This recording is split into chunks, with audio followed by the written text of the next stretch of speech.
Selamat siang, saya Muhammad Rizky Juliandri dari kampus Timik Jayakarta.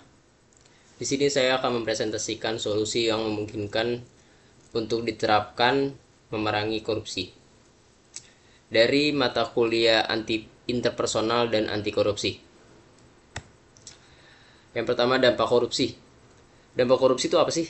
Dampak korupsi itu dapat melemahkan sistem pemerintahan.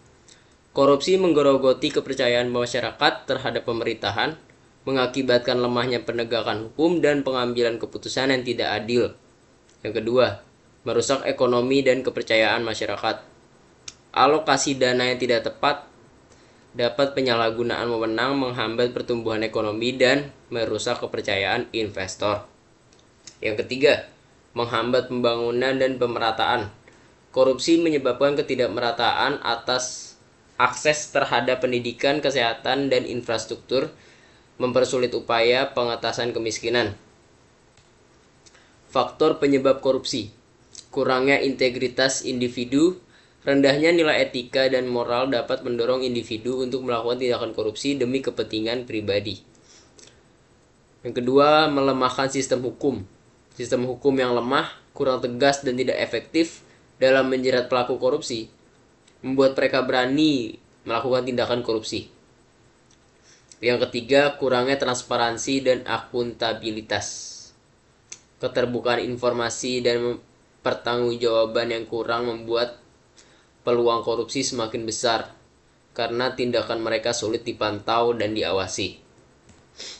Prinsip dasar memerangi korupsi: transparansi, akuntabilitas, partisipasi publik, dan penegakan hukum yang tegas.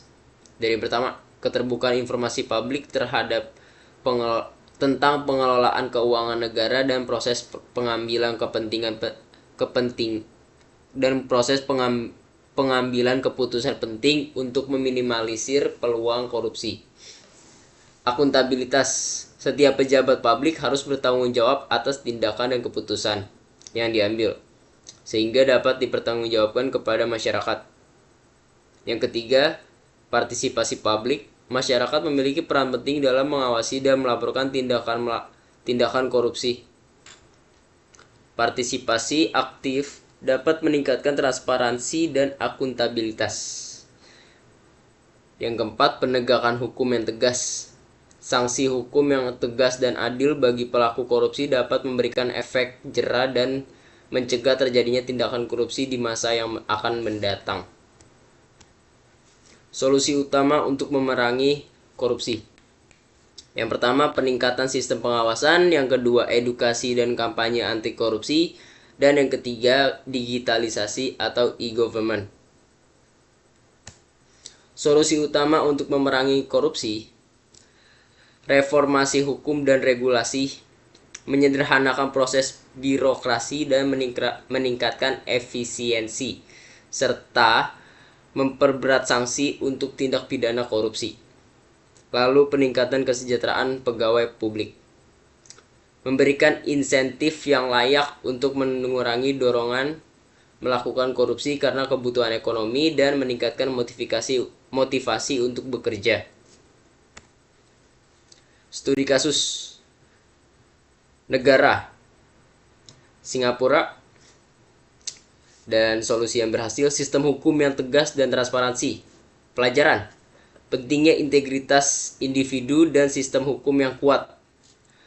Lalu ada Denmark, solusi yang berhasilnya budaya anti korupsi yang kuat dan pengawasan efektif. Peran penting budaya dan norma dalam membangun masyarakat anti korupsi. Kesimpulannya, memerangi korupsi membutuhkan komitmen dan kerjasama dari semua pihak. Melalui penerapan solusi yang komprehensif dan berkelanjutan, kita dapat membangun negara yang bersih, adil, dan sejahtera. Sekian dari saya. Terima kasih.